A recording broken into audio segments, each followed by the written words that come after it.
Bonjour, suite et fin de cette rencontre annuelle pendant laquelle vous avez pu assister à de nombreuses interviews qui ont traité de géopolitique, d'économie, de société et qui, on l'espère, vous permettront de mieux investir pour demain. Cet après-midi de rencontre annuelle continue donc avec dans quelques instants Tradosor qui nous fera le bilan du cours de l'or de l'année et les prévisions pour l'année prochaine. Vous les attendez chaque année avec impatience et on terminera la session avec Jean-François Faure qui, lui, fera un tour de l'actualité économique et géopolitique. Donc tout de suite, Tradosor sur le bilan du cours de l'or de 2023 et les prévisions pour 2024.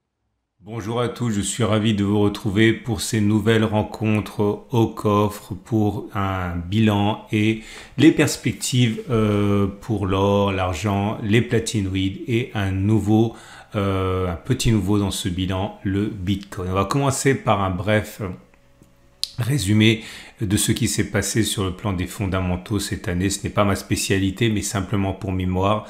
Ça a été une année assez difficile, assez décevante, et il est vrai que j'ai reçu plus de mails d'incompréhension par rapport à la faiblesse de l'or que de mails où les auteurs se réjouissaient de ce qui se passait. Alors, en substance, voilà le problème. On a été pris entre deux feux. D'un côté, un certain alignement des planètes au regard de l'inflation qu'il y avait et beaucoup d'investisseurs, en particulier les investisseurs, on va dire plutôt récents, espéraient qu'avec la montée de l'inflation, l'or joue parfaitement son rôle de valeur refuge et, disons-le clairement, explose. C'était sans compter sur un vent contraire, une bourrasque, une tempête, un vent de face énorme qui était la hausse des taux d'intérêt. Il faut savoir que rien n'est simple quand on parle de l'or et en particulier lorsqu'on multiplie les horizons de temps. Il est vrai que normalement l'inflation est un environnement qui est assez favorable à l'or puisque l'or est censé conserver son pouvoir d'achat à travers le temps.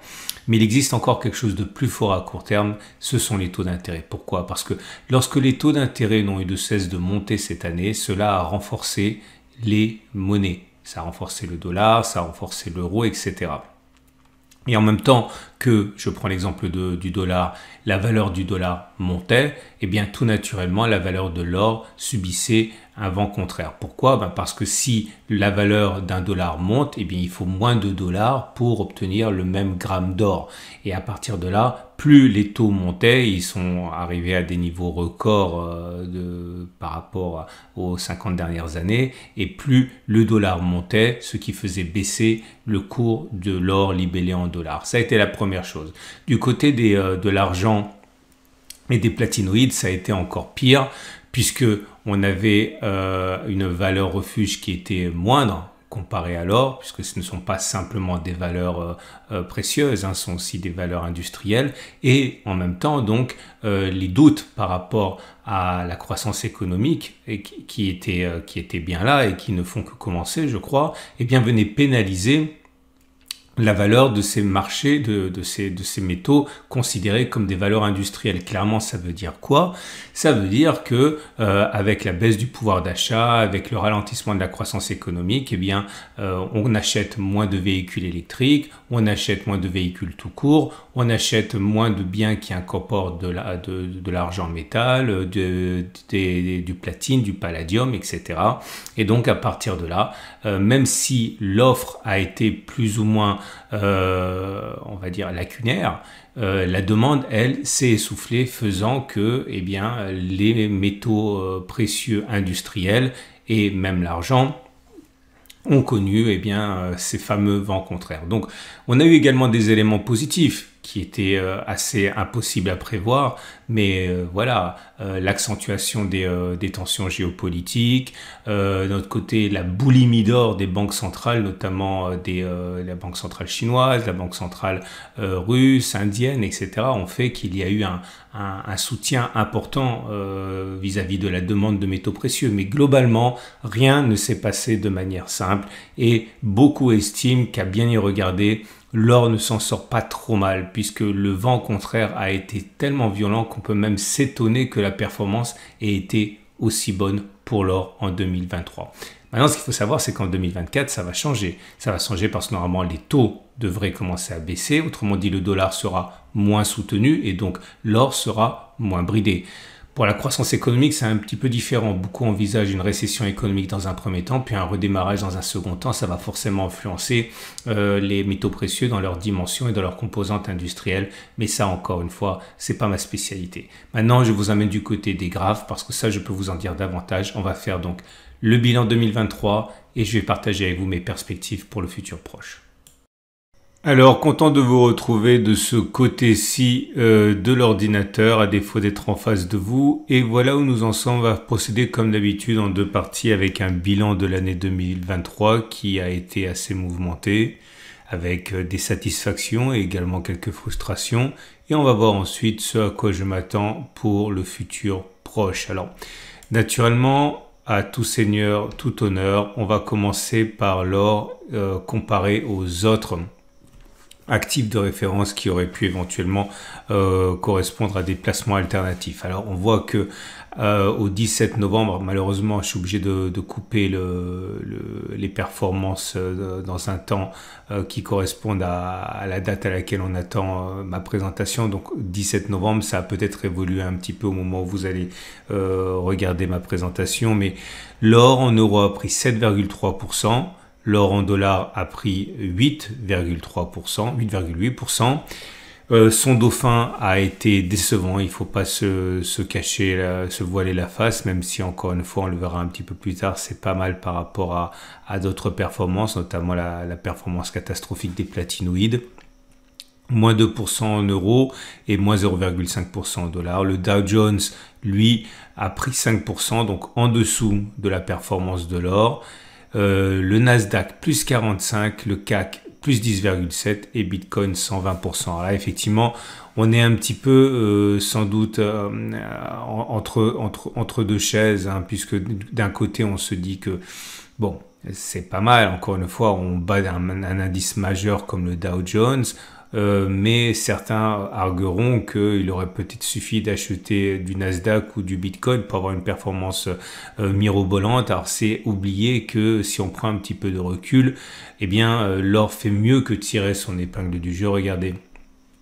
Si on regarde ce qui se passe depuis 2022, donc pas simplement l'année qui vient de s'écouler, 2023, mais si on regarde ce qui se passe depuis janvier 2022, donc 2 ans, ce qui tient compte également donc des difficultés auxquelles ont été confrontés le Nasdaq et le Bitcoin, parce que, passez-moi l'expression, c'est un peu facile de prendre des éléments de comparaison quand tout se passe bien, il faut tenir compte des hauts et des bas, et là vous voyez que si on regarde ce qui se passe sur 2 ans, l'or caracole en tête, l'or en euros. Alors je préfère tout de suite dire que j'ai une préférence pour l'or et l'argent libellés en euros, tout simplement parce que dans le cadre du travail que je fournis pour au coffre Veracash et dans le cadre de ce que je considère être l'horizon de temps normal d'un investissement métaux précieux, on parle bien de sacrifier des euros pour acheter de l'or, et lorsqu'on voudra utiliser de l'or éventuellement pour le transformer en pouvoir d'achat, on va le transformer de l'or en euros, pas en dollars. Donc autant les traders s'intéressent avant tout à l'or libellé en dollars et l'argent libellé en dollars, autant les investisseurs européens qui sacrifient des euros pour ensuite à la fin récupérer des euros doivent regarder les performances de l'or en euros. Petite parenthèse fermée. Et regardez donc en l'espace de 2 ans, donc depuis janvier 2022, on voit que l'or en euros a pris 15%. Si on compare ça au CAC 40 brut, ça fait 0,1% de performance pour le CAC 40 uniquement. Si on intègre les dividendes, on arrive à 6,6%. Et puis surtout, ce qui m'intéresse, c'est que vous regardez, le Bitcoin sur 2 ans, il est toujours à moins 20%, 21 pour être précis. Et le fameux Nasdaq hein, qui surperforme cette année est quand même pour l'instant à moins 4%, moins 3,99 sur 2 ans. Donc vous voyez bien que sur 2 ans, l'or n'a vraiment pas à rougir. Et c'est encore plus flagrant si on ne prend pas un cycle, mais 3 cycles. Autrement dit, si vous regardez ce qui se passe depuis 2000, c'est-à-dire un cycle qui comprend la crise des biotech, l'éclatement de la bulle Internet, mais également la crise de 2008 et également la crise Covid. Alors là, la performance de l'or libellé en euros donne le tournis plus 550%. pour l'or libellé en euros, alors que le Nasdaq n'a fait que plus 371, le Dow Jones plus 210, le CAC 40 dividende réinvesti plus 178, le CAC 40 plus 30%. Donc, bon, évidemment, depuis 2000, il n'y a pas de doute, hein, il y a véritablement une surperformance de l'or par rapport aux indices. Alors, maintenant, si on fait un bref récapitulatif de l'année qui vient de s'écouler et qu'on regarde les différentes zones d'accumulation rationnelle telles qu'elles étaient présentées dans mes vidéos 2 fois par semaine, on voit qu'on a accumulé dans chacune des sphères noires, ici, donc il y a eu 4 zones d'accumulation, ce qui nous amène à un prix d'achat moyen de 1773 € en 4 accumulations. Ok. Donc, par exemple, une à 1740, une à 1790, etc. etc.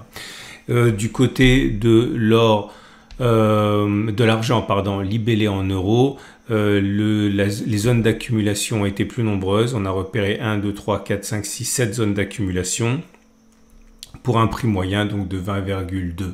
On est à 21,95. Et ça qui est assez intéressant, vous voyez, c'est que lorsque vous regardez le fait qu'on a eu une année quand même assez mouvementée avec des baisses assez importantes, en lissant les performances comme ça, on arrive à avoir quelque chose d'à peu près correct quand même, hein, puisque vous voyez, on est actuellement au-dessus des niveaux auxquels on a pu accumuler. Donc c'est assez rassurant sur le moyen terme.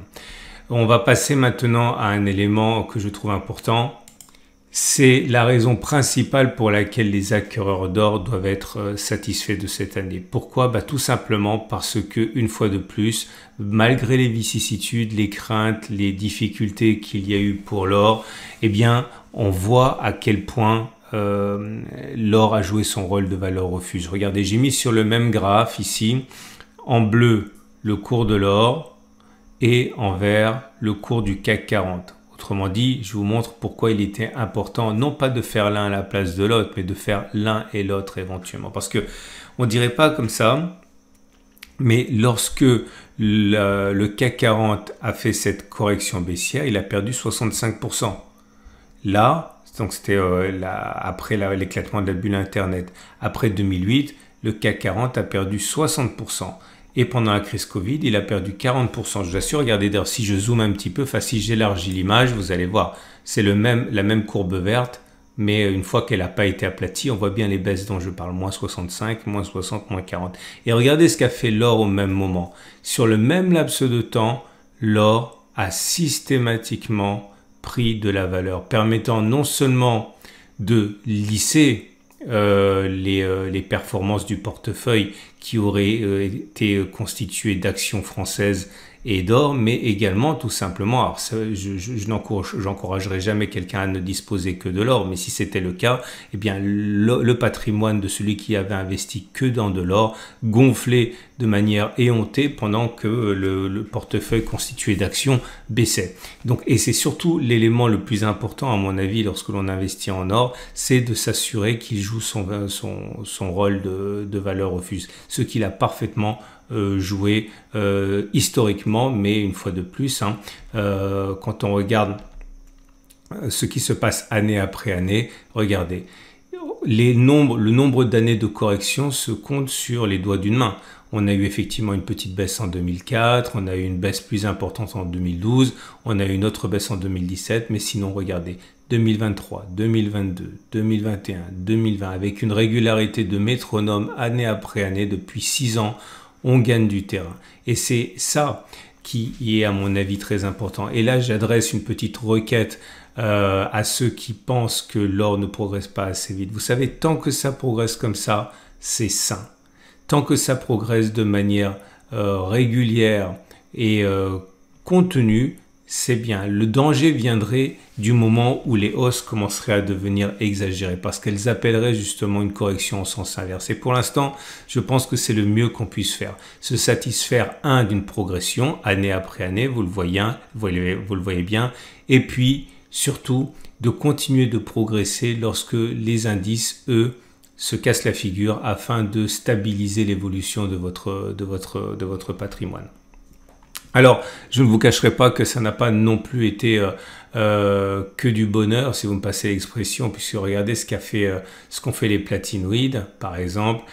Eh bien, vous le voyez bien, le palladium s'est effondré, ok. Et là, zone d'accumulation rationnelle ou pas, eh bien, la baisse continue des platinoïdes en 2023 a fait qu'on est clairement en perte si on a investi, même si on a investi progressivement. Regardez ici, j'ai eu 3 zones d'accumulation rationnelle pour le palladium libellé en euros, avec un cours moyen un achat moyen à 1124, on est actuellement à 827, donc il n'y a pas de miracle après que le platinoïde ait perdu 47% en 2023, quasiment en ligne droite. Eh bien, les zones d'accumulation rationnelle n'ont pas permis de gagner de l'argent. Mais attention, vous voyez bien qu'on a perdu moins en achetant de la manière dont je le fais, puisque sur 2023, le platinoïde, le palladium a perdu 47%, mais vous imaginez bien que par exemple sur la dernière zone ici, ou même cette zone-ci, la baisse a été moins forte que 47% puisqu'on a acheté pendant que ça baissait. On espère que, et c'est ma conviction, 2024 sera plus profitable. Regardez ce qui s'est passé au niveau du platine, c'était moins grave, mais c'était pas bon quand même. On a perdu 18% en 2023. Alors il est clair que là aussi, avec un cours d'achat moyen à 849 € et des cours actuellement à 810, on est en négatif, mais on n'a pas perdu 18%. Pourquoi on n'a pas perdu 18%? Parce que depuis 2023, on a fait cette trajectoire-là. Or, nous, on a accumulé plus bas. Donc on a pu éviter une baisse de 18% de la valeur de nos achats. C'est encore une fois l'intérêt des vidéos que je vous propose semaine après semaine, mercredi et samedi, pardon, dans le cadre des vidéos que je fournis au coffre et Veracash.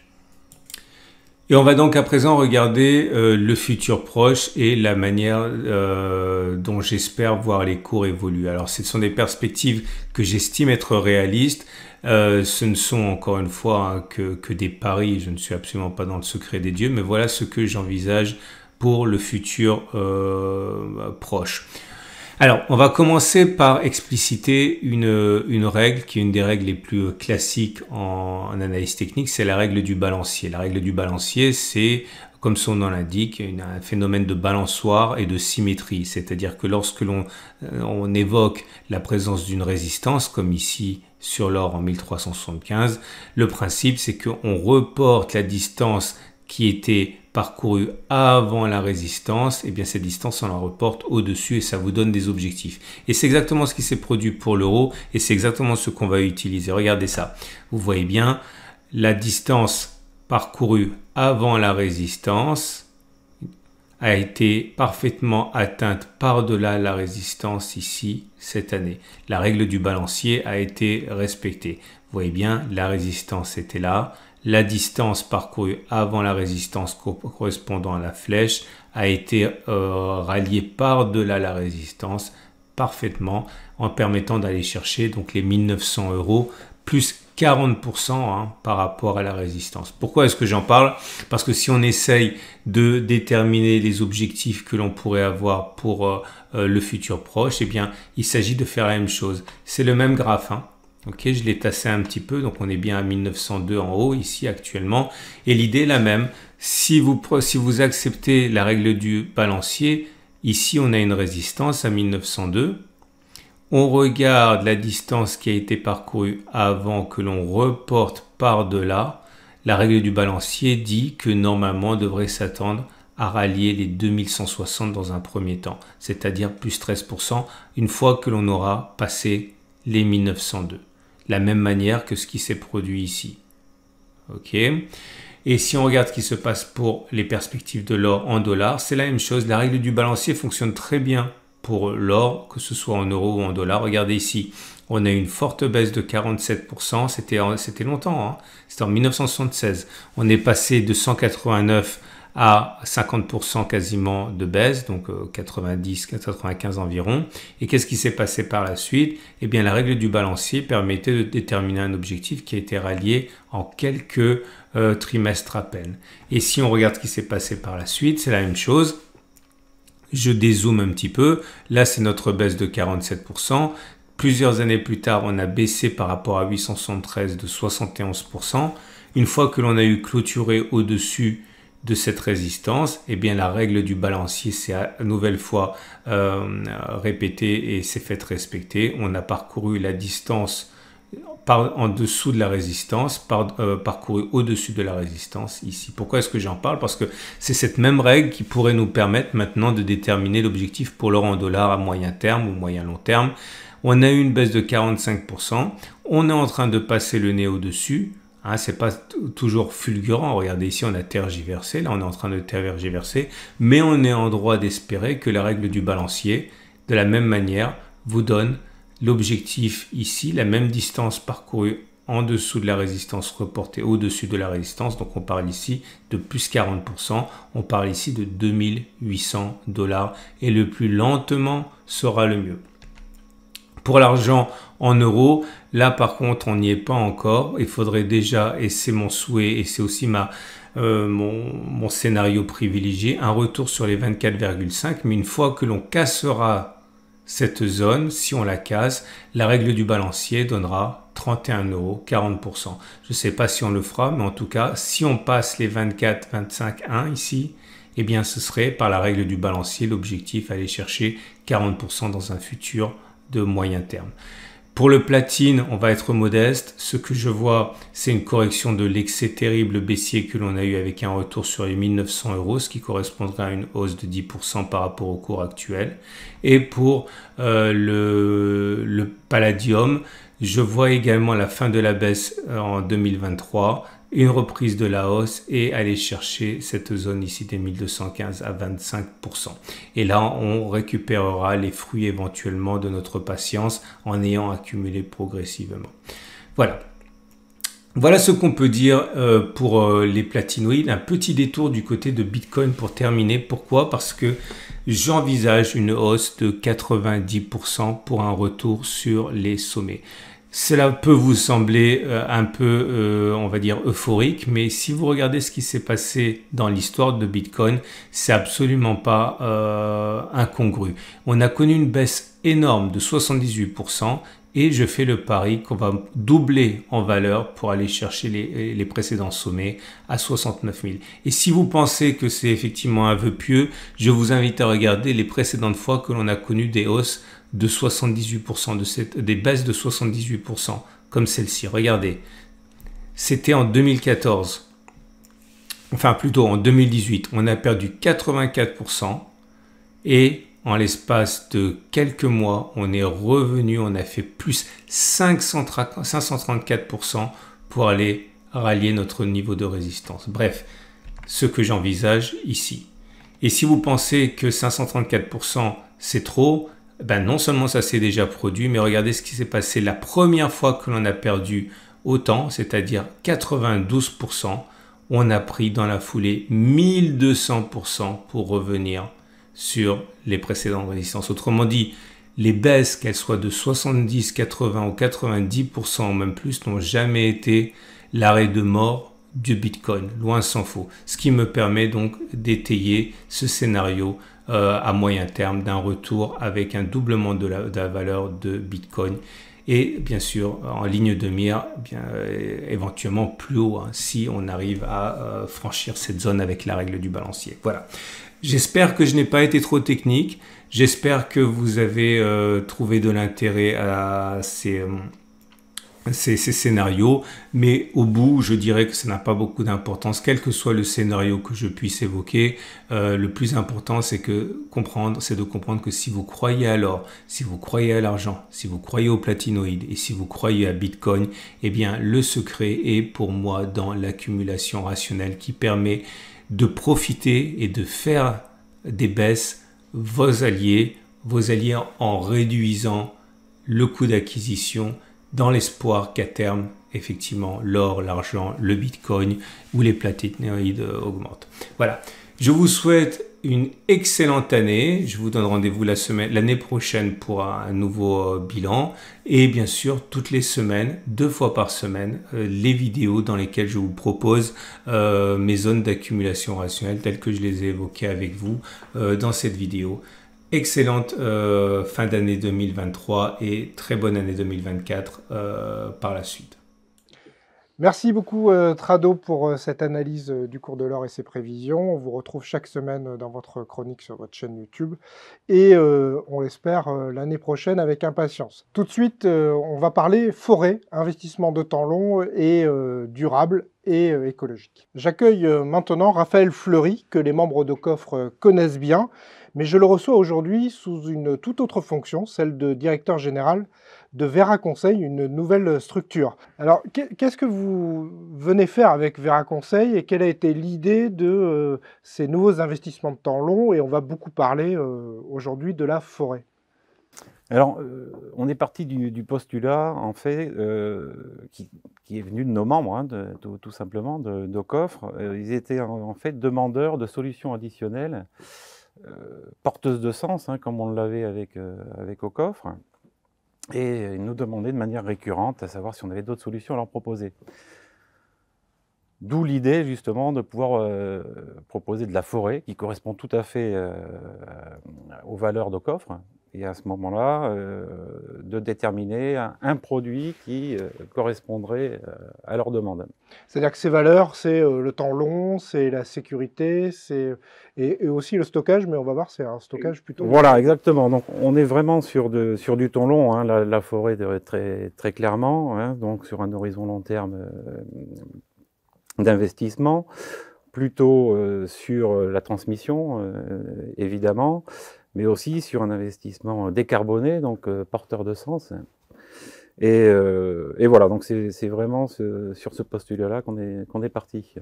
Alors, je vais être un peu naïf, mais moi, si demain je veux investir dans la forêt, je veux acheter une forêt, je ne sais vraiment pas comment faire.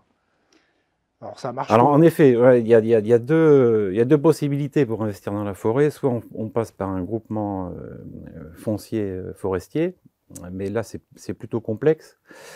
Et de manière générale, c'est plutôt quelque chose d'intrafamilial. En fait, c'est pour éviter le démembrement des forêts. Donc, les familles qui sont en indivision, si tu veux, se regroupent sous ce pool-là pour pouvoir gérer la forêt. Mais la forêt patrimoniale voilà, familiale. On est plutôt sur de la forêt privée. D'accord, mais ce qui entraîne derrière, on ne peut pas faire appel à des fonds publics, donc à des tierces personnes qui seraient potentiellement désireuses d'investir. Ça, c'est le premier point. Et ensuite, ils sont responsables sur la globalité du GFF et pas uniquement sur leurs apports. Et ensuite, ils n'ont pas de gestion déléguée, donc c'est à eux de pouvoir entretenir les forêts. Donc, ce n'est pas forcément très simple, au-delà du fait, au départ, s'ils veulent le faire, de pouvoir l'acheter aussi. Oui, parce que là, on entend... certaines compétences. Oui, on entend que la forêt, ce n'est pas si simple que ça comme investissement. Non, c'est pas si simple que ça. Il faut couper les bois, il faut faire des choses. Exactement. Donc l'idée, c'était de s'appuyer sur une solution et un partenaire qui est vraiment reconnu sur la place, sous une forme juridique qui est un groupement forestier d'investissement. Là, très clairement, on investit dans des parts de société, hein, comme des SCPI. Finalement, on est un peu sous la même forme. Donc les gens achètent des parts, ils sont responsables qu'à hauteur des parts qu'ils apportent, hein, c'est quand même intéressant.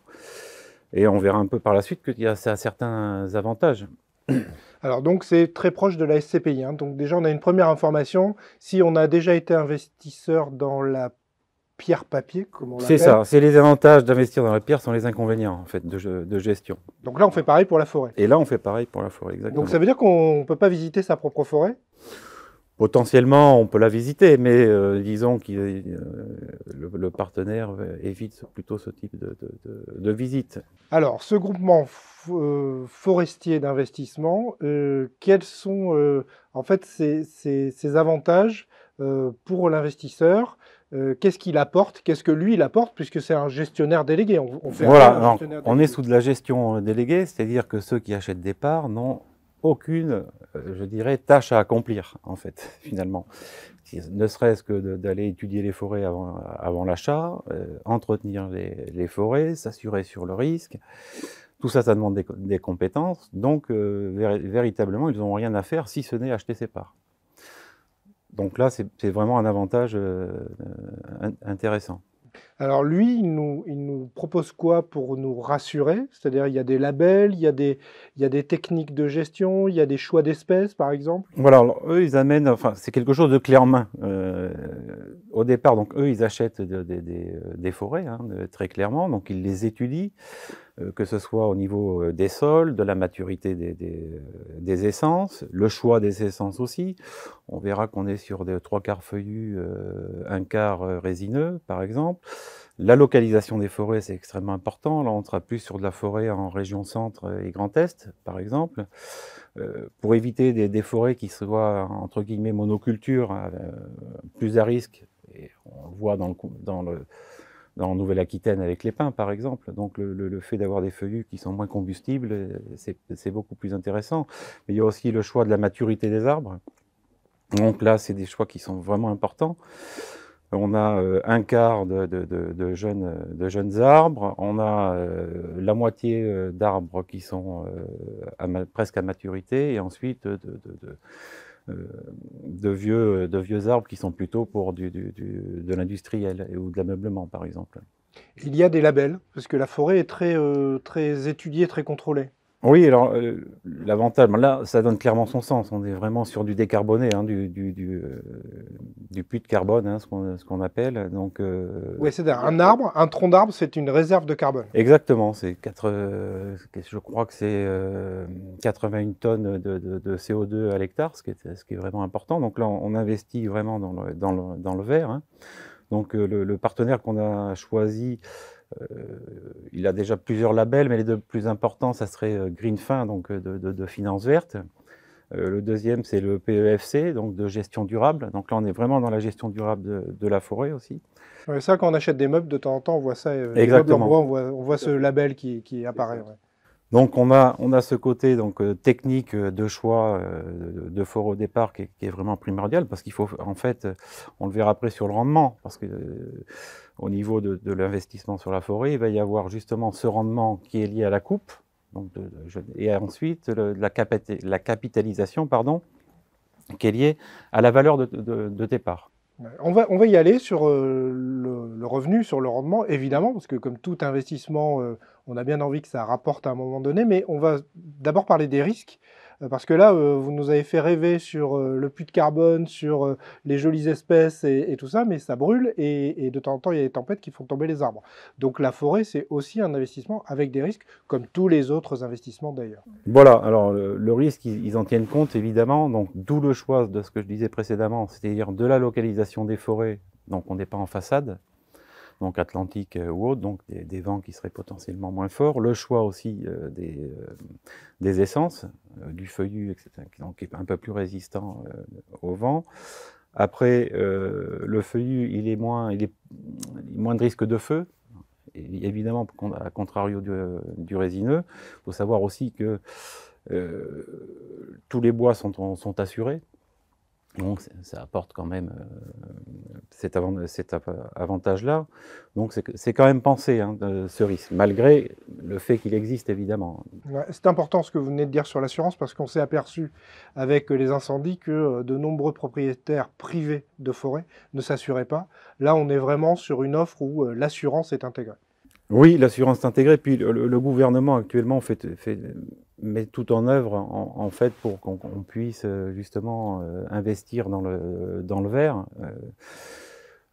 Suite à la loi du 10 février 2013, hein, de cette année d'ailleurs. 2023. 2023, pardon, 2023 évidemment. Et ben cette loi justement l'accompagne les propriétaires forestiers à pouvoir s'assurer, mais aussi avoir une gestion, je dirais, des risques à la fois d'incendie, donc ça va être de faire des pare-feux, par exemple, de penser les parcelles différemment, qu'elles ne soient pas à touche-touche et faire en sorte qu'il y ait des pare-feux entre chacune, qu'elles puissent s'assurer plus facilement. Donc voilà, vraiment l'État actuellement est dans une démarche accompagnatrice intéressante. Alors, on va passer aux revenus. Ça nous intéresse tous. Comment ça rapporte? Alors, combien, on va voir, mais surtout, comment ça peut rapporter une forêt? Uniquement en vendant le bois? Uniquement en vendant les hectares? Alors, on a, au niveau de la première chose, ça va être les coupes. évidemment. Donc on sera sur 1% de rendement, ce qui est assez faible, mais il faut savoir que de ces 1% sont déduites toutes les charges de gestion. Donc c'est plutôt... c'est 1% net de frais. Exactement, donc, ce qui est plutôt pas mal. Mais ce qui est très intéressant, c'est la valorisation des parts. Sur 2022, on était à 4,25 de valorisation et 4,13 je crois cette année. Donc c'est plutôt pas mal, on couvre presque l'inflation, hein, donc une petite couverture inflationniste. Même si on le rappelle, on ne peut jamais préjuger des revenus futurs par les revenus passés. Hein. Voilà, donc c'est sur des rendements moyens sur 10 ans, donc ce qui est plutôt, en tout cas sur les 1%, sur ce calcul-là. Et puis alors, c'est pas un revenu, mais c'est un énorme avantage. La forêt, c'est le produit phare de la défiscalisation en ce moment. Alors, oui, toujours dans le temps long, évidemment.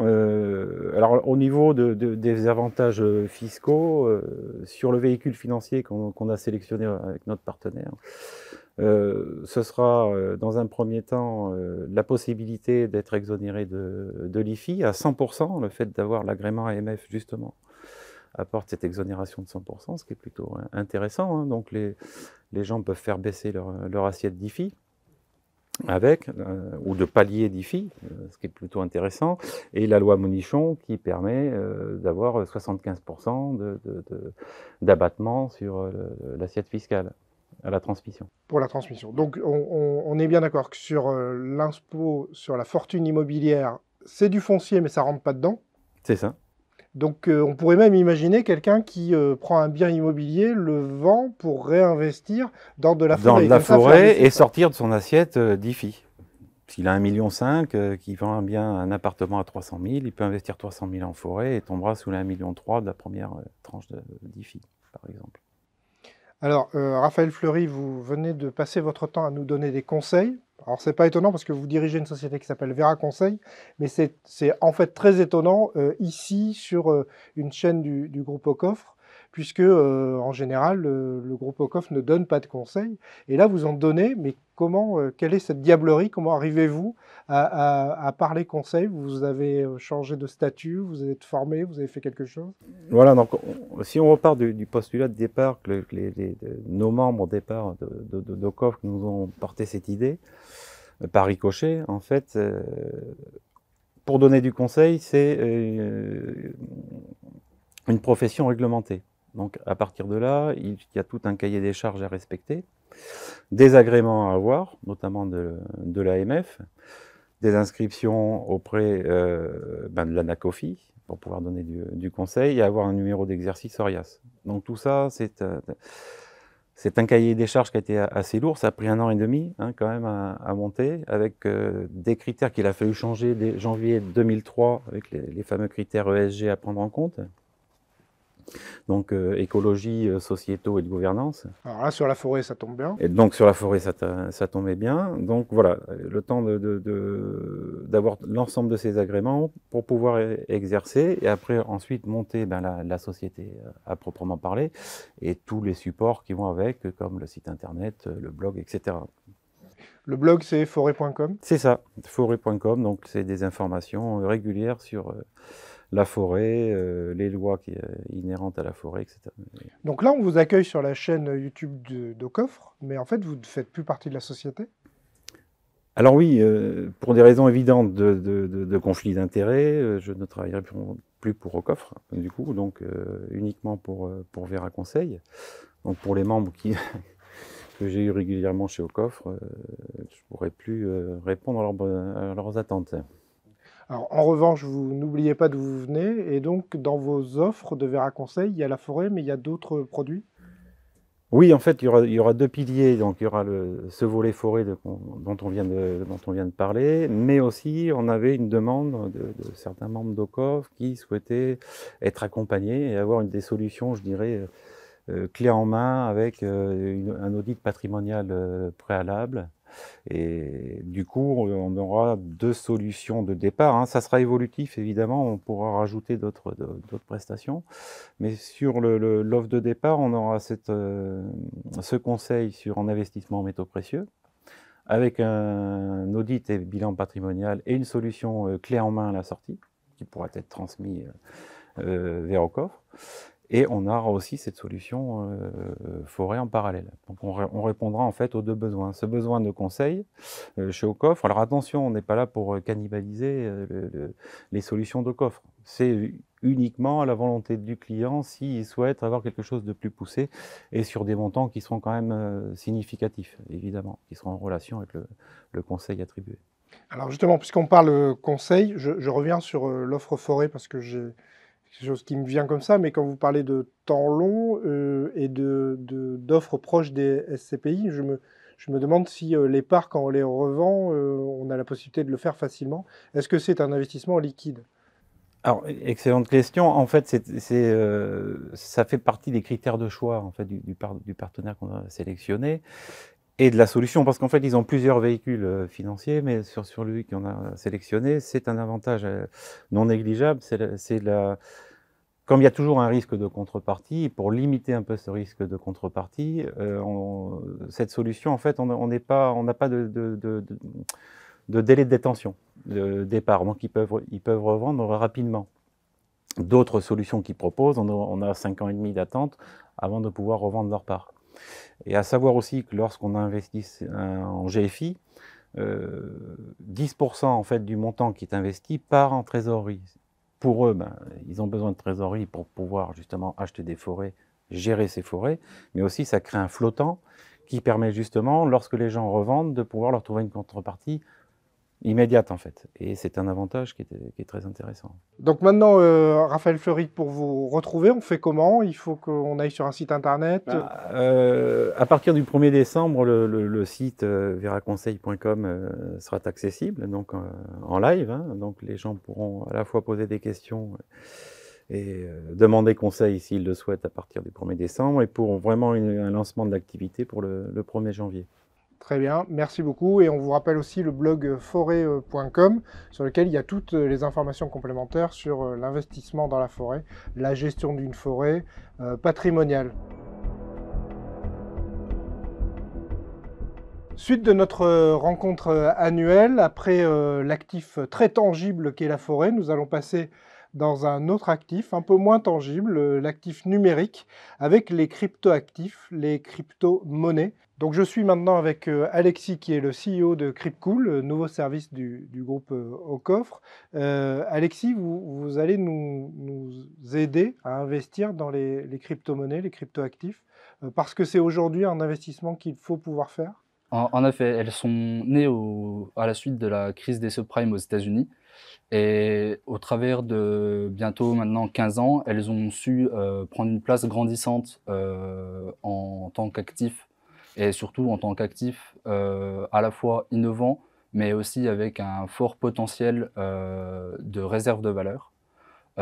C'est un actif qui est décentralisé et qui, bien qu'il soit intangible, possède une réalité au travers de la blockchain, une technologie révolutionnaire qui est sublimée par Bitcoin, en ayant permis de créer un système de cash électronique décentralisé et incensurable. Alors, vous m'avez perdu, Alexis, merci beaucoup. Donc, on va repartir depuis le début. Donc, quand vous dites que c'est un actif décentralisé, ça veut dire quoi? C'est la différence avec une monnaie qui, elle, est effectivement avec une autorité centrale qui fait la confiance. La confiance, elle est répartie entre plusieurs personnes? Tout à fait, oui. Dans le système traditionnel, les banques centrales émettent la monnaie et en contrôlent la quantité à leur guise.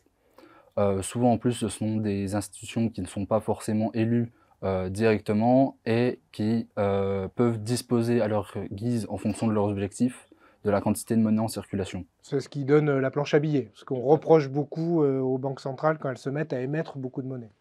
C'est ça. Et dans Bitcoin, le nombre maximum de nouveaux bitcoins, donc d'inflation, est connu à l'avance. À l'origine, il était d'une 50aine de bitcoins par bloc, toutes les 10 minutes environ. Et aujourd'hui, on est plutôt aux alentours de 6,25. Ce qui fait que l'inflation de bitcoin est d'environ 1,5% par an, contre par exemple 5% sur l'euro. Et en plus, on sait le nombre de bitcoins qu'il y aura au bout du bout. C'est ça. Il y aura jamais plus de 21 millions. Alors ça, c'est marrant parce que ça fait un peu penser à l'or. C'est-à-dire qu'on sait la quantité, le nombre de bitcoins est fini, est déterminé. C'est ça. Pour l'instant, il y en a à peu près 19 millions en circulation, donc la majorité ont déjà été émis, et les 2 millions restants seront émis jusqu'en 2140. Alors, on va quand même pas se mentir, pour l'instant, le Bitcoin ou les autres crypto-actifs sont quand même très volatiles. C'est-à-dire que moi, quand je regarde les évolutions du cours du Bitcoin depuis 2008 ou 2010, je me dis que j'aurais mieux fait d'en avoir dès le début. Ça n'a pas été le cas, mais après, on voit quand même, c'est les montagnes russes, ce cours. Donc ça paraît très risqué. Alors, étant donné que c'est une nouvelle technologie, c'est risqué par nature, et il y a eu une très forte volatilité à mesure que le Bitcoin est grandi en adoption.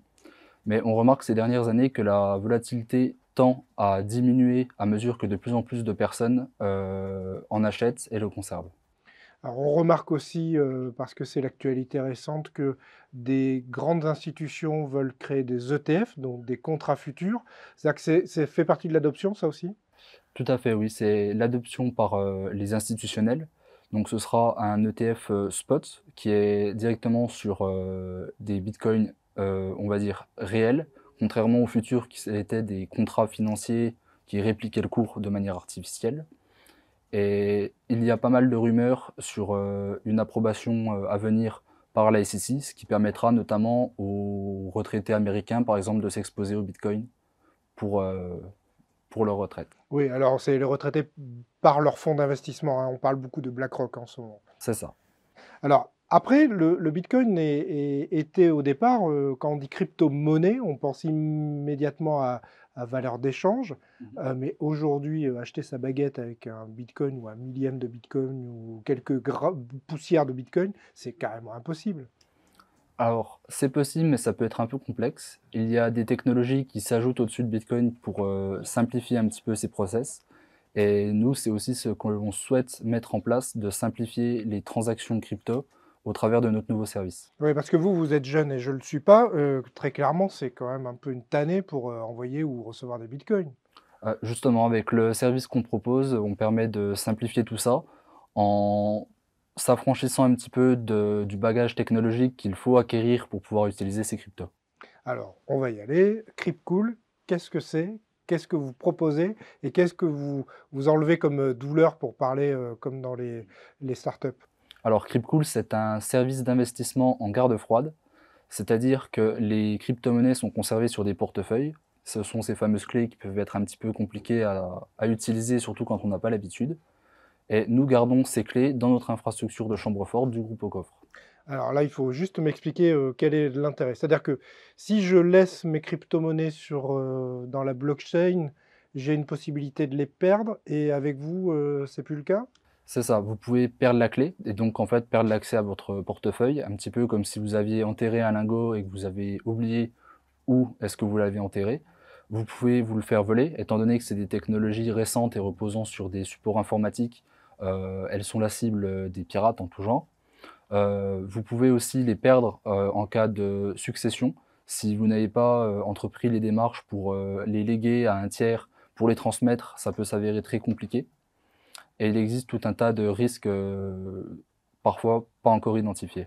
Oui, parce que là, vous ne l'avez pas dit, mais les clés en question, c'est pas simple. Enfin, c'est pas un code PIN à 4 chiffres. C'est ça, c'est un petit peu plus compliqué. En général, elles sont utilisées au travers de portefeuilles numériques qui sont soit assez risqués lorsqu'ils sont en ligne ou plus sécurisés lorsqu'ils sont physiques. Cependant, il existe d'autres risques particuliers en fonction des portefeuilles. Les portefeuilles hors ligne sont plus sécurisés et nous, on rajoute une couche de sécurité supplémentaire en les plaçant dans notre infrastructure de chambre forte à l'abri de tout accès. Parce que, en fait, j'ai lu quelque part qu'il y avait un certain nombre de centaines de bitcoins n'appartiennent plus à personne, ou en tout cas, on ne sait plus comment les récupérer. C'est ça, il y a notamment l'histoire d'un Britannique qui a laissé sur un vieux disque dur des centaines des milliers de bitcoins, et aujourd'hui il cherche encore dans la décharge en espérant les retrouver.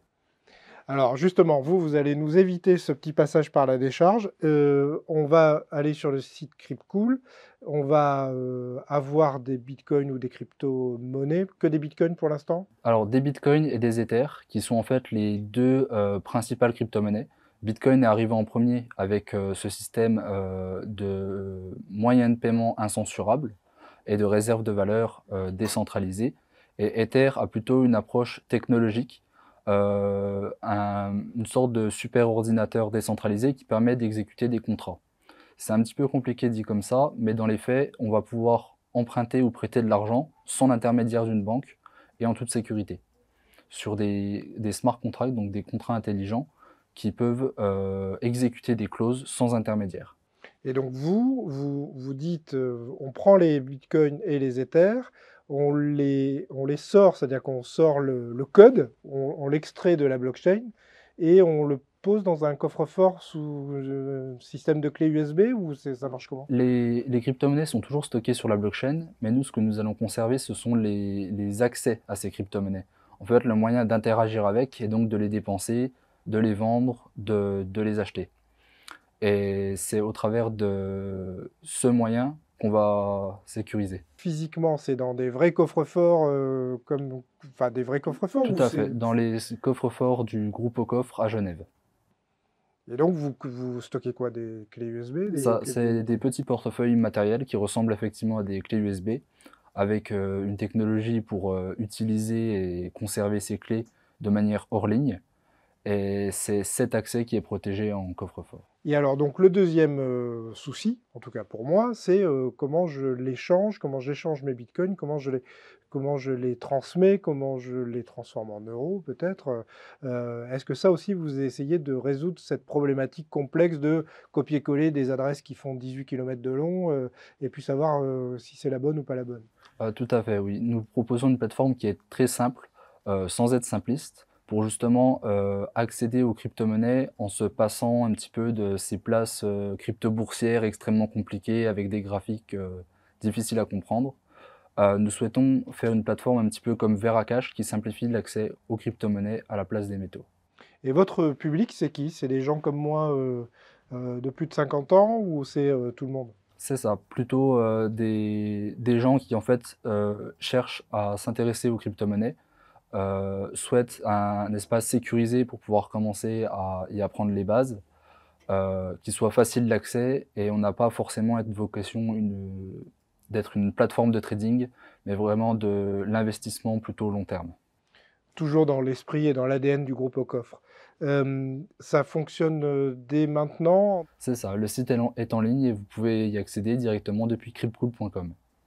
Très bien. Merci beaucoup Alexis, merci pour cette réassurance autour des crypto-actifs. On va maintenant recevoir Jean-François Faure pour la conclusion de cette rencontre annuelle.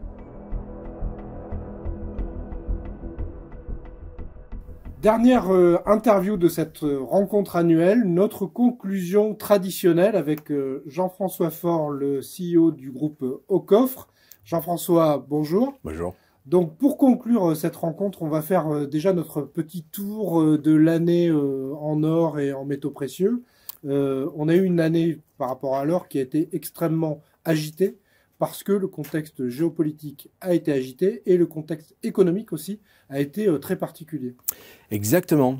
Avant, il fallait 3 ans, 4 ans, des fois 5 ans avant qu'il se passe des choses et que le cours de l'or soit brutalement impacté. Et là, maintenant, on a l'impression que ça se passe tous les 6 mois. Donc, alors, pour petite mémoire, le mois de mars, on a donc une banque américaine régionale, un peu orientée crypto, etc., qui claque, quoi, elle fait faillite. Donc, petit effet domino, on a le Crédit Suisse qui était déjà bien malade et qui se retrouve en défaut ou quasi et qui est dans la logique de se faire acheter par UBS, un petit peu sous contrainte, hein, c'est-à-dire que c'est l'État suisse qui contraint UBS de racheter. Et ce genre de contexte, une banque fait faillite, une autre quasi, c'est extrêmement porteur pour l'or et on l'a vu, hop, un cours de l'or qui était jusqu'à présent peut-être un petit peu atone, ou en tout cas elle était redevenue, hop, redémarre. Là-dessus, après, on a les mouvements un peu antagonistes entre une inflation qui se poursuit, des taux d'intérêt qui continuent à être soutenus et plutôt à la hausse.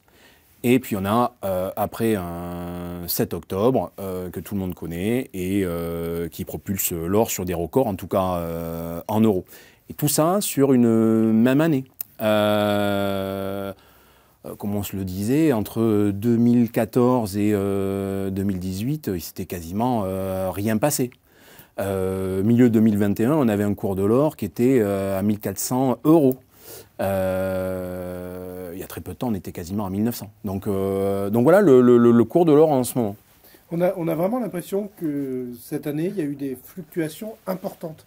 Ce que l'or ne faisait pas avant. C'est-à-dire que là, on s'est retrouvé avec des plus 7, plus 9, plus 10 et des moins 10 de la même manière. Comme si l'or était un peu à réaction.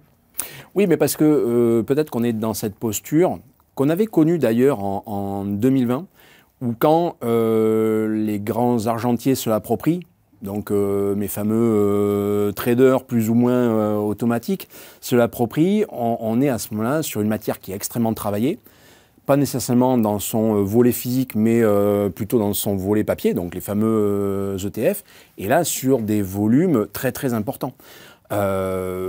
Petit détail qui permet de voir que les choses ont quand même bougé, on voit par exemple ne serait-ce que les banques centrales, on était quand même sur des approvisionnements en or qui étaient quand même assez conséquents et qui étaient une continuité de 2022, mais dans un niveau, je dirais même un peu supérieur.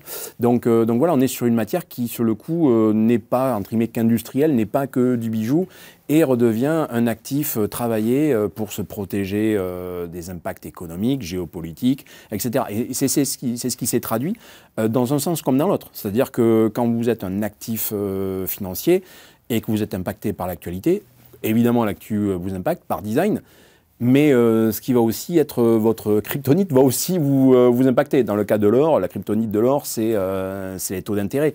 Et on a été sur une année où ils ont continué d'être à la hausse. Et ce n'est qu'au moment où on a annoncé que ces taux d'intérêt allaient être mis en pause et qu'on avait, oui, un événement géopolitique majeur, qu'à ce moment-là, on se retrouvait avec un cours de l'or qui gagnait quasiment 100 € en moins d'une journée. Ce qu'on remarque aussi, c'est qu'il y a des paliers. C'est-à-dire que même quand il y a eu des baisses ou un peu de calme, en fait, c'est pas redescendu aussi bas qu'un an ou 2 ans avant. Donc il y a des sortes de paliers, on a l'impression que le cours de l'or ne fait que grimper maintenant. Oui, alors il ne fait pas que grimper, mais par contre cette notion de palier est vraiment importante.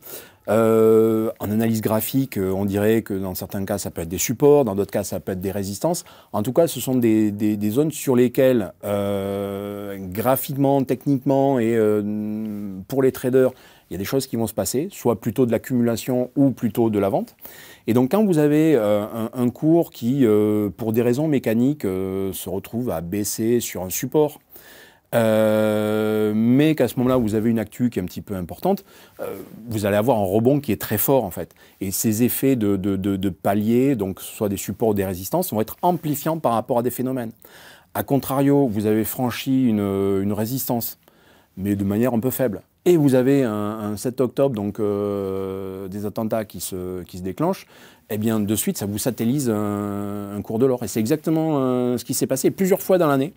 Les paliers ont été amplifiés en fait par des phénomènes. Donc ça peut être des événements géopolitiques, ça peut être une banque qui fait faillite, mais ça peut être aussi une annonce sur des taux d'intérêt qui vont dans un cas être augmentés de 25 points de base ou dans un autre cas être mis en pause. Et tout ça est amplifié par ces paliers sur lesquels on se retrouvait de manière peut-être des fois fortuite, mais comme on est dans des logiques maintenant d'accélération de ces mouvements, c'est finalement pas étonnant qu'on se retrouve confronté très souvent à ces paliers que, par exemple, chez nous, on appelle des zones d'accumulation raisonnées, par exemple, pour notamment acheter à la baisse.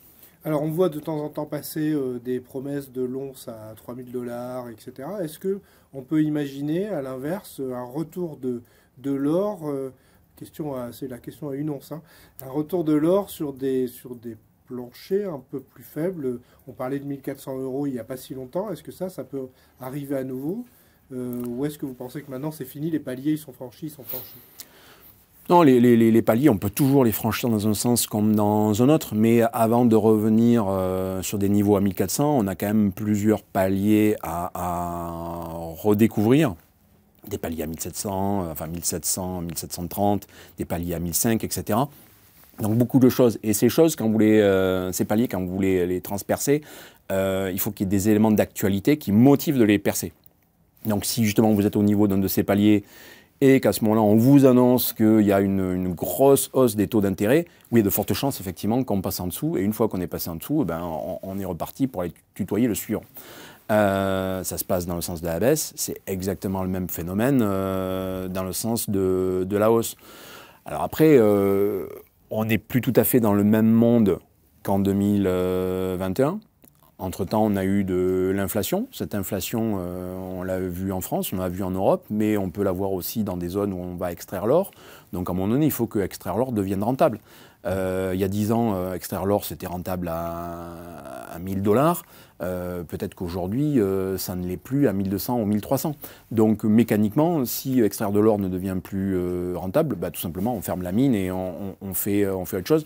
Et à ce moment-là, mécaniquement, la valeur de l'or augmente. Comme à l'inverse, si vous avez un cours de l'or qui est trop cher, vous avez l'industrie du bijou qui se gèle, les bijoux ne sont plus achetés et mécaniquement, ça va un petit peu calmer le cours.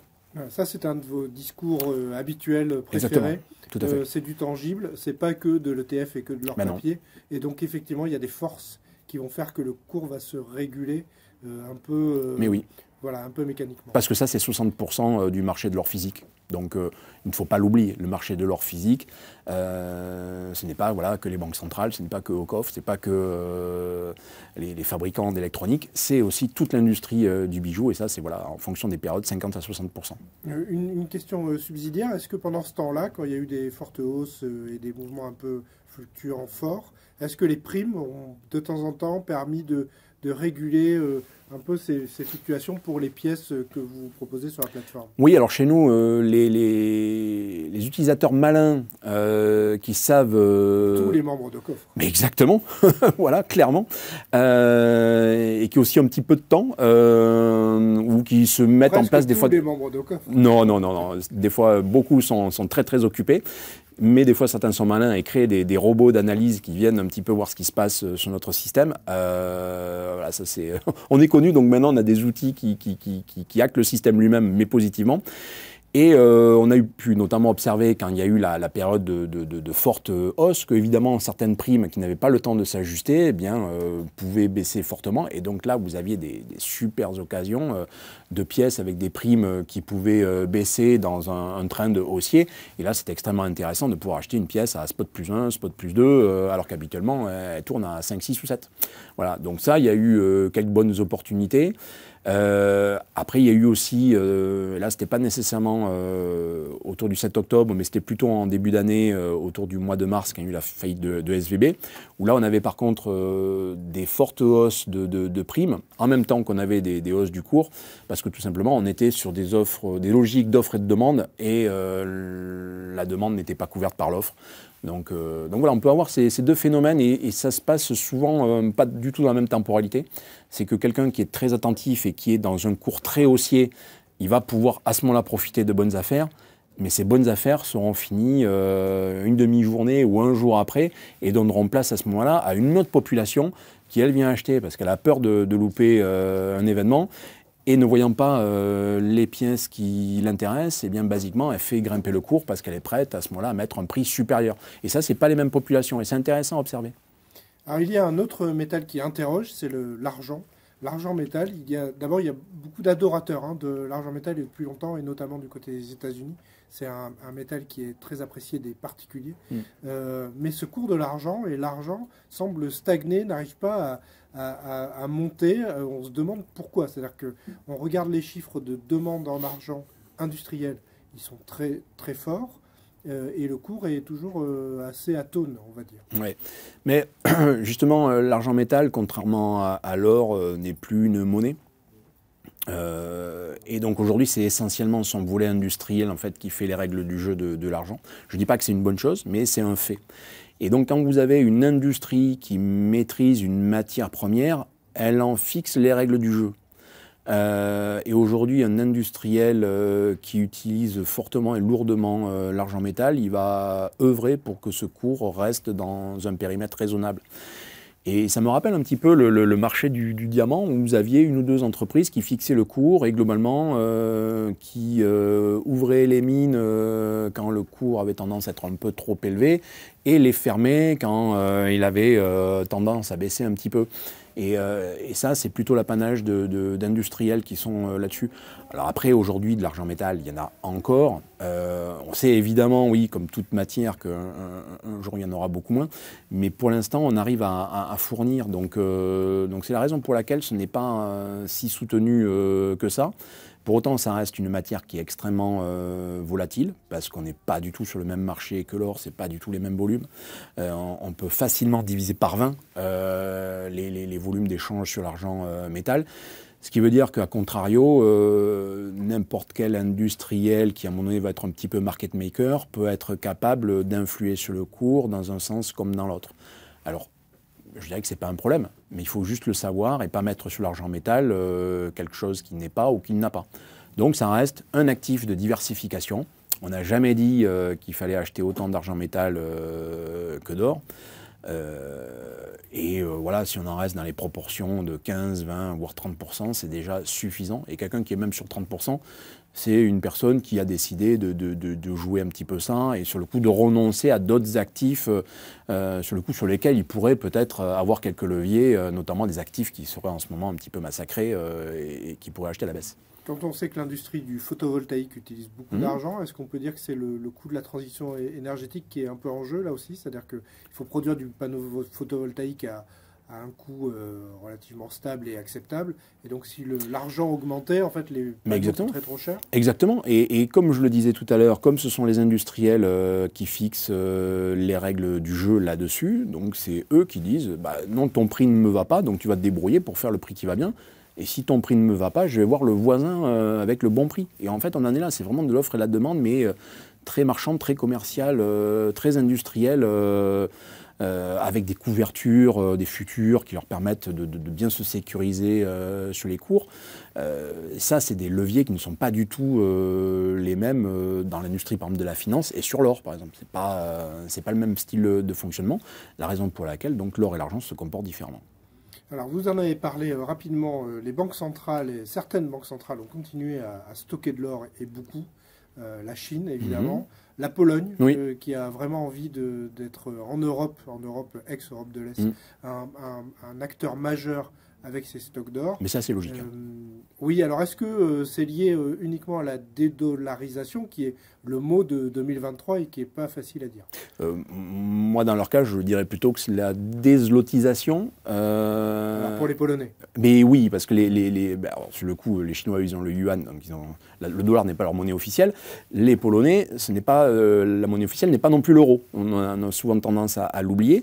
Et donc, ils ont la problématique d'un pays avec une monnaie nationale qui potentiellement peut être extrêmement fragile par rapport à tous leurs voisins. La Pologne reste un grand pays, mais leur monnaie, quelque part, n'est pas si forte que ça. Et donc, quelque part, accumuler de l'or leur permet d'avoir un sous-jacent un petit peu solide pour une monnaie relativement faible. Et en parallèle, ils disent, on accumule de l'or parce qu'on ne veut pas accumuler plus d'euros et on ne veut pas accumuler plus de dollars. L'euro, c'est déjà leur voisinage, c'est leurs amis, leurs cousins, enfin c'est nous quoi. Et le dollar, dans une culture peut-être un petit peu qui leur est propre, même s'ils font partie de l'OTAN, c'est pas pour autant qu'on va accepter toutes les règles de jeu du dollar. Donc voilà, dans une saine gestion, moi je dirais que leur stratégie est plutôt bonne et typiquement dans un registre un peu analogue, je dirais que les Anglais, eux, auraient dû faire pareil, à mon sens, et ils ont loupé le coche de s'être renforcés sur l'or. Ouais, les Turcs l'avaient fait quand la livre turque a été attaquée. Les Turcs l'avaient fait avant qu'elle soit lourdement attaquée, ce qui fait que quand ils ont eu besoin de faire remonter un petit peu la valeur de leur monnaie, ils ont eu à en vendre, et cela leur a permis de faire rentrer du cash de bonne qualité qui permettent un petit peu de soutenir leur monnaie, puis aussi de payer ce qu'ils ont à payer, quoi. Alors on a entendu cette année parler avec les BRICS d'une monnaie. Alors les Russes ont tenté d'imposer la monnaie basée sur l'or, visiblement. Personne n'a accroché dans les BRICS, mais sait-on jamais. Par contre, on parle pas mal d'une monnaie qui serait un peu internationale et universelle, avec des fonds de tirage spéciaux du FMI, par exemple. Alors ça, sur le coup, c'est la revanche de Keynes, parce que Mm. c'était une proposition de Keynes au moment de Bretton Woods. Mm. Vous y croyez, vous, à cette monnaie qui remplacerait le dollar? Assez moyennement, parce qu'elle serait très difficile à mettre en œuvre régionalement. Parce que dans le cas des BRICS, on parle de pays qui sont ultra disparates, quoi. Avec des règles du jeu individuelles qui n'ont aucun lien entre elles. C'est-à-dire que l'Argentine ne fonctionne pas comme la Chine, qui ne fonctionne pas comme la Russie. Les Indiens et les Chinois ne s'apprécient pas vraiment. Donc comment on pourrait avoir une monnaie... En tout état de cause, ça ne peut pas être une monnaie circulante. Peut-être éventuellement une monnaie d'interchange entre grandes banques, entre grands acteurs, un petit peu comme on avait l'écu avant l'euro circulant. Ça peut être tout à fait possible, mais ça veut dire qu'il faudrait fixer des formes de change. Est-ce qu'un Indien a envie à un moment donné de figer la valeur de sa monnaie par rapport à un yuan, par rapport à un peso argentin qui va disparaître puisque maintenant il va être visiblement remplacé par le dollar.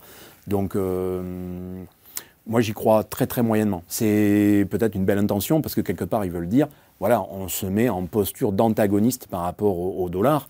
Mais aujourd'hui, factuellement, le dollar reste malgré tout en réserve de change, la monnaie numéro 1 au monde. On est peut-être passé de 70% à 50% par rapport aux réserves de change qui sont détenues par les pays. Donc oui, ça a baissé. Mais si on prend par exemple les bons du Trésor, oui, ça a augmenté. Donc le roi dollar n'est pas mort. Et pourtant, c'est un Gold 2 qui vous le dit. Hein, donc, Alors, dernier sujet d'actualité, c'est un sujet historique, c'est-à-dire qu'il y a 100 ans, où on fête le centenaire de l'hyperinflation en Allemagne, parce que nos amis allemands, qui sont si bons, si rigoureux budgétairement, ont eu une période de leur histoire où ça allait vraiment pas bien, mais c'était sorti de guerre, etc. Mais il y a 100 ans, il y avait de l'hyperinflation. Est-ce que vous pensez que ça pourrait se reproduire? Parce que maintenant qu'on reparle d'inflation, est-ce que ce serait possible, alors chez eux ou chez nous, ou est-ce que cette hyperinflation à l'allemande, c'est plus reproductible? Alors, l'hyperinflation à l'allemande, telle qu'on l'a connue en 1923, ou telle qu'on aurait pu la connaître dans des moindres mesures, par exemple au Venezuela, Zimbabwe, etc.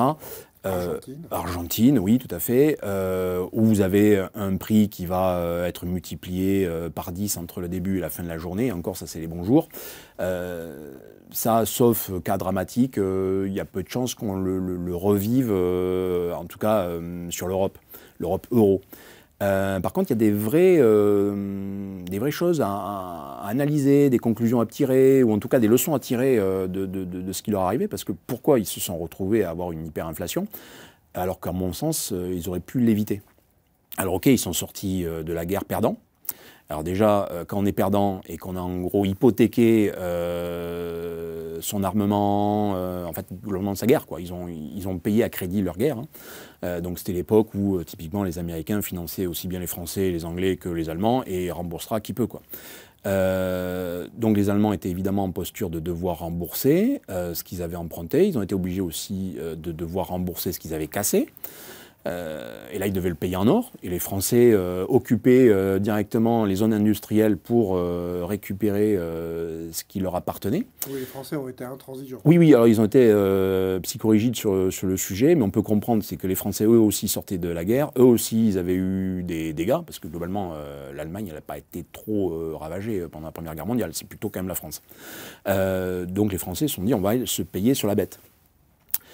Mais la problématique de l'Allemagne, donc, c'est d'avoir eu finalement une dette qui a explosé du fait d'investissements qui étaient des investissements qui n'en étaient pas. C'est-à-dire qu'ils ont financé à crédit du consommable.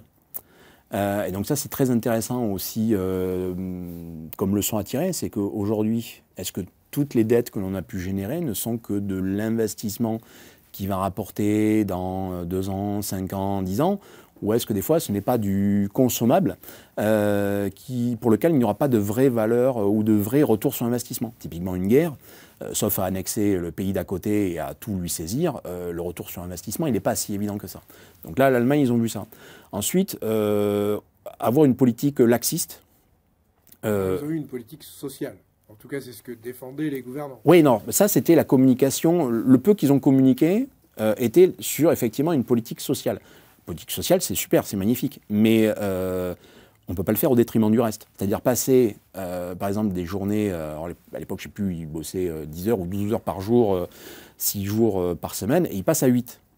Dans une période où il faut reconstruire, je pense que stratégiquement, il y avait peut-être d'autres choses à faire.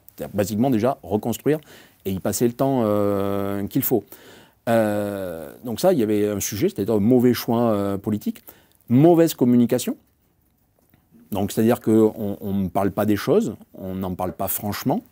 Donc les gens perdent la confiance. Et donc là, on se retrouve avec une monnaie qui est attaquée parce qu'elle est perclue de dettes, mais on n'y a pas confiance parce que le gouvernement ne vous dit pas tout. Et puis après, c'est aussi un gouvernement qui n'a pas su en fait négocier à l'international. Donc c'était un pays qui, sur le coup, était isolé, alors qu'ils auraient pu tenter de renégocier des formes de dette avec des pays, peut-être pas la France, mais en tout cas discuter avec des pays qui étaient un petit peu des monsieur loyaux de la bande, donc par exemple les États-Unis, etc. Ça, ils l'ont pas fait, ou trop tard. En fait, ils ont commencé à le faire en 1924, par exemple. Mais, et voilà, donc là, les conclusions qu'on peut tirer, c'est que vous êtes isolé, vous faites n'importe quoi avec vos dépenses, vous ne communiquez pas, vous n'avez pas conscience de ce qu'est la confiance autour d'une monnaie, eh bien, il se passe exactement ça. Et ça, on l'a connu dans d'autres pays. L'Argentine, c'était dans un autre registre pour d'autres raisons, mais au final, les mêmes leviers, les mêmes causes produisent les mêmes effets. Le Venezuela, pareil, alors que le Venezuela est le premier pays potentiellement en réserve pétrolière. Enfin, on se dit, mais comment c'est possible et l'Allemagne, on en était là, c'est-à-dire un pays potentiellement riche, qui n'avait pas été dévasté, qui avait tout ce qu'il faut pour repartir, et qui se retrouve dans cette logique. Et puis après, c'est un effet boule de neige. Donc ça n'a pu être cassé que le jour où on a dit, ben voilà, il y a une nouvelle monnaie. Cette monnaie n'est plus adossée à juste que de la confiance, parce qu'on était sorti quand même de l'étalon or en 1914, hein, donc on était vraiment sur une monnaie confiance. Et là, on revient sur une monnaie, le Rentenmark, adossée à des actifs tangibles. Donc l'actif tangible en novembre 23, c'était des actifs industriels, des actifs agricoles, enfin du bien tangible qui n'avait d'ailleurs pas perdu de valeur, au contraire, qui en avait même gagné de manière intrinsèque, et ça c'était vraiment intéressant. Et donc après, voilà, la dynamique était repartie. Bon, au passage, toutes les classes moyennes étaient ruinées, mais étrangement, il y a eu relativement peu de chômage. Le chômage, finalement, ça a été en 29, et la crise de 29 a été par contre dramatique sur cet aspect-là. C'est très intéressant, hein, cette nouvelle monnaie, cette bonne monnaie qui chasse la mauvaise, là.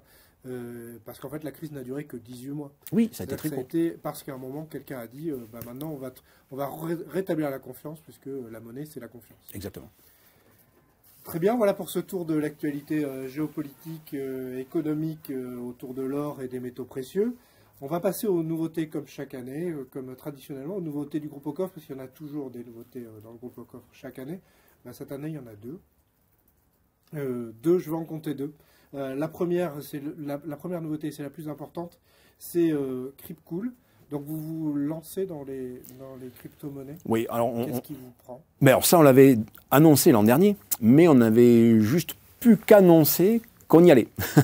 Mais entre y aller et que la plateforme soit live, eh bien voilà, une année s'est écoulée. Entre-temps, en fait, on a rempli un dossier d'enregistrement auprès de l'AMF. Un enregistrement PSAN pour avoir le droit d'exploiter cette plateforme, et donc on est dans les 100 premières structures françaises à avoir le droit de proposer de l'achat, de la vente et de la garde de crypto-monnaies sur le tiers 3 français. Donc on en est très fiers parce que c'est un dossier complexe, très challengeant à tous les niveaux, et d'ailleurs beaucoup n'y arrivent pas.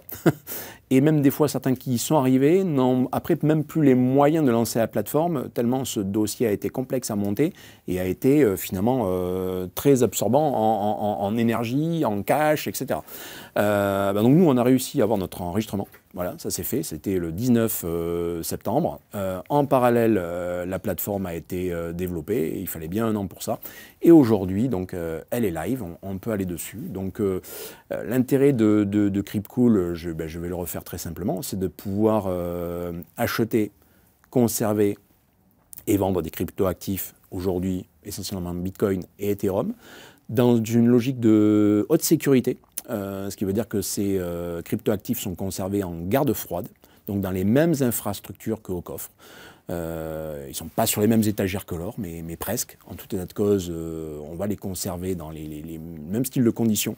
Alors pour la petite histoire, en fait, ce qu'on conserve dans nos armoires fortes, donc ce ne sont pas des disques durs avec dedans des cryptoactifs. Hein, c'est pas du tout comme ça que ça fonctionne. En fait, on conserve les clés qui permettent d'accéder à ces cryptoactifs. Et donc ce sont des plaques en cuivre sur lesquelles on a poinçonné les clés privées.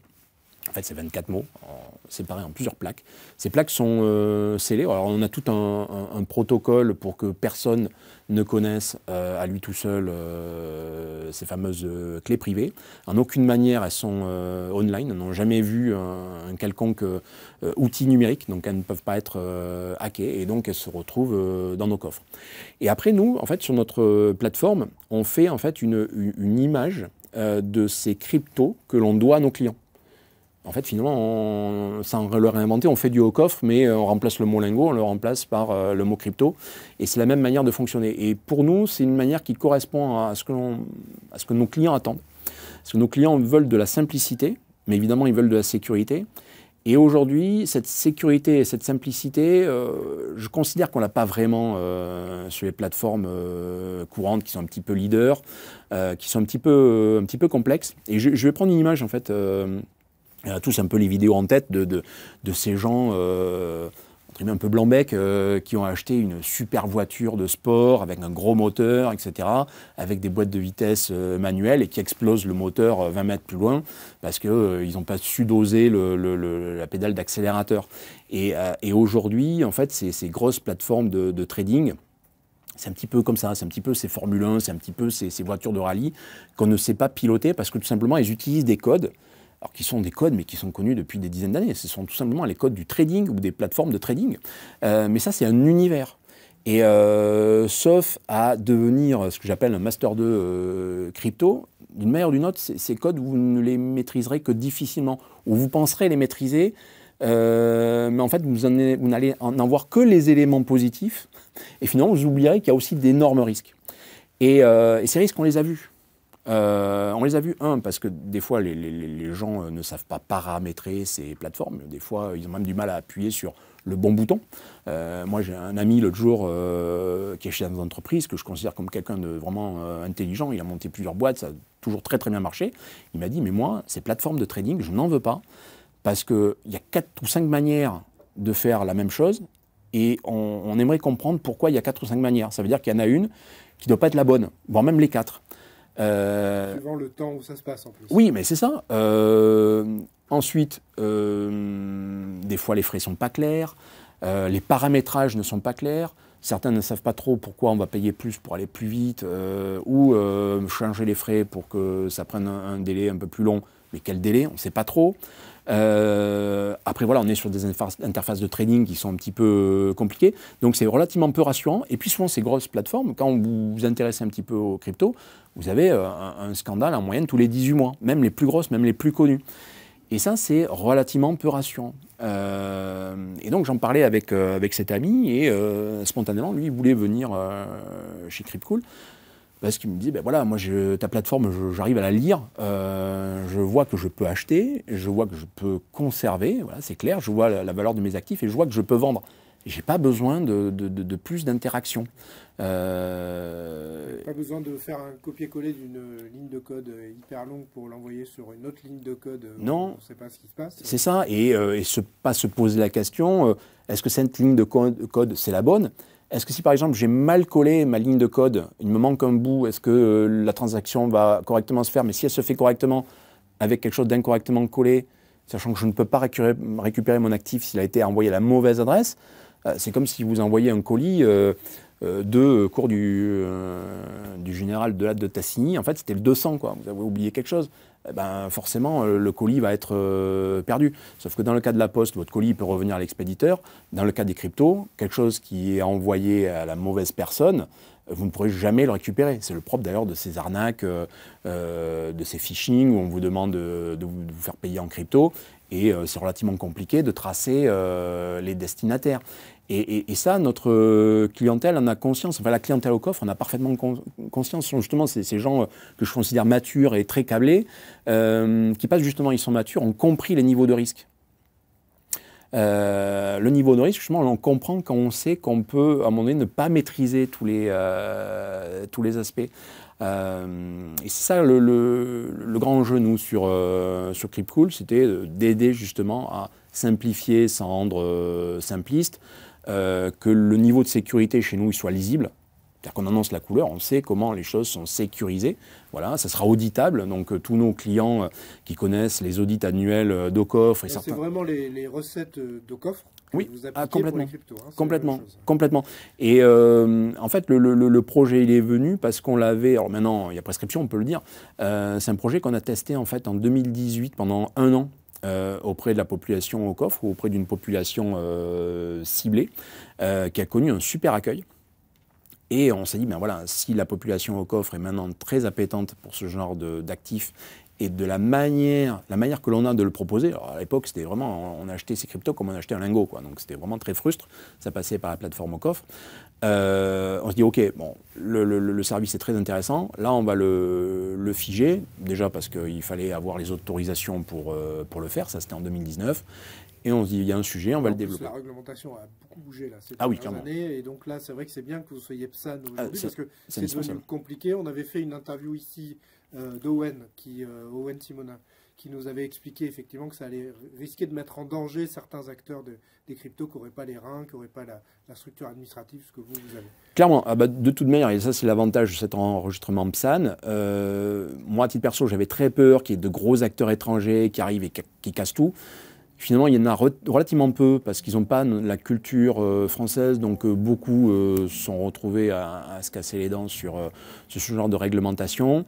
Nous, on était bien accompagnés, on avait de très bons échanges avec l'AMF qui nous ont bien challengés et donc à la fin, le projet a pu exister parce qu'il était en pleine connaissance de la part de l'autorité qui a validé quelque chose qui pour eux tenait la route.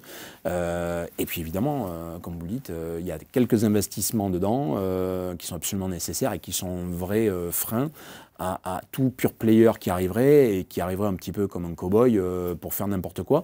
Donc c'est plutôt pas mal parce que sur le coup, c'est une promotion aux gens que je considère sérieux parce qu'il faut à la fois avoir l'organisation et les moyens pour passer l'enregistrement, mais aussi déployer la plateforme.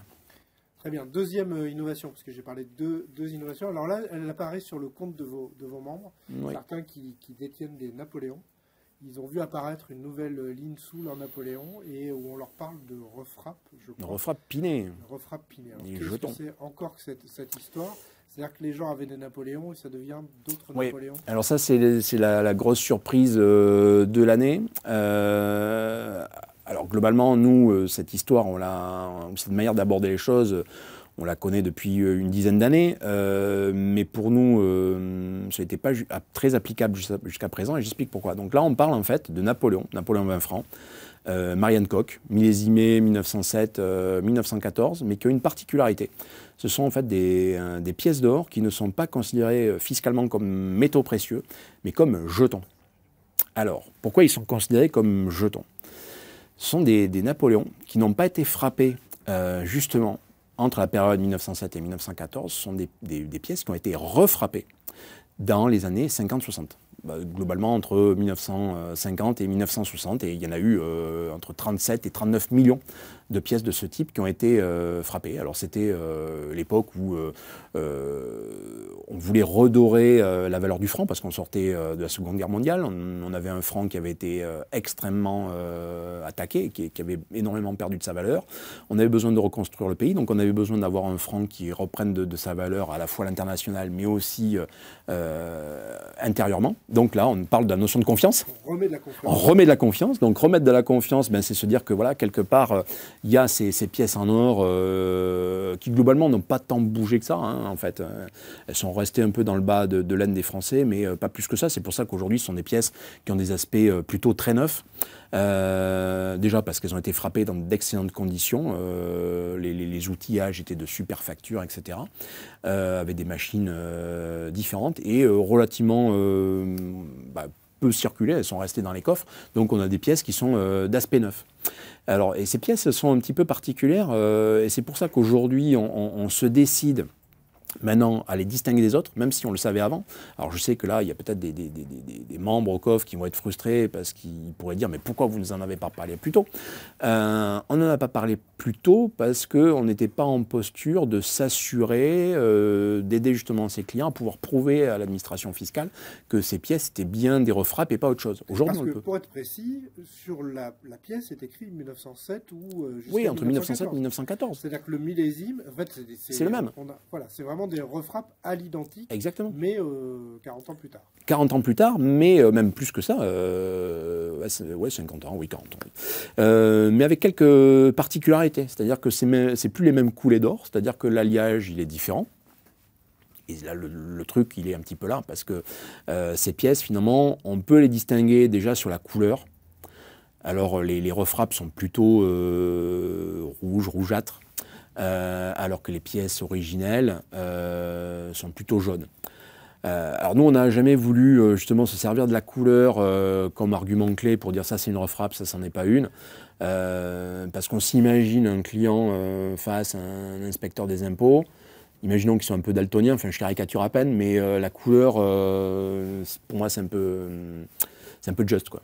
C'est subjectif. C'est très subjectif, on dit, hein, les goûts, les couleurs, voilà, donc les pièces et les couleurs, c'est un peu pareil. Non, mais par contre, depuis, on a fait des gros progrès sur les spectromètres. Et nous, on avait déjà testé il y a quelques années avec un spectromètre qu'on avait en interne.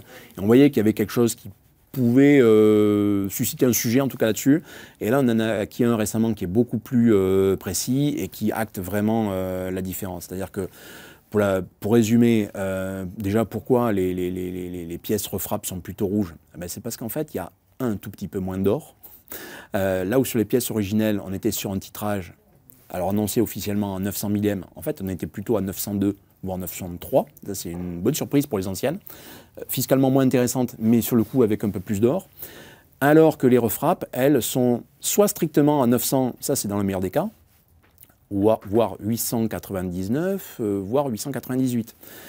Et donc ça veut dire que c'est comblé par quoi?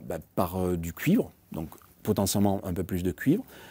Mais il y a quand même cependant une bonne surprise, c'est que là où il n'y avait pas d'alliage avec de l'argent dans les pièces originelles, on en trouve des traces, alors 3 millièmes, dans les refrappes. Donc voilà, ces nouvelles pièces sont physiquement différentes parce que l'or n'est pas le même. Donc un titrage un peu plus faible, donc par définition un peu plus de cuivre et des traces d'argent métal. Et c'est ça qui crée cette couleur un peu rougeâtre et qu'aujourd'hui on arrive à détecter sur les spectromètres. Donc vous avez repassé toutes les pièces oui. avec votre machine pour dire après à vos membres qui en avaient déjà, qui étaient déjà propriétaires, puisque les membres de COF sont propriétaires de leurs pièces, en fait cette pièce c'était une refrappe ou ça n'était pas une... Nous en fait on savait dès le départ, parce qu'on les grade toutes nos pièces. Donc quand on les voit passer, on les photographie, on leur donne des qualités, etc.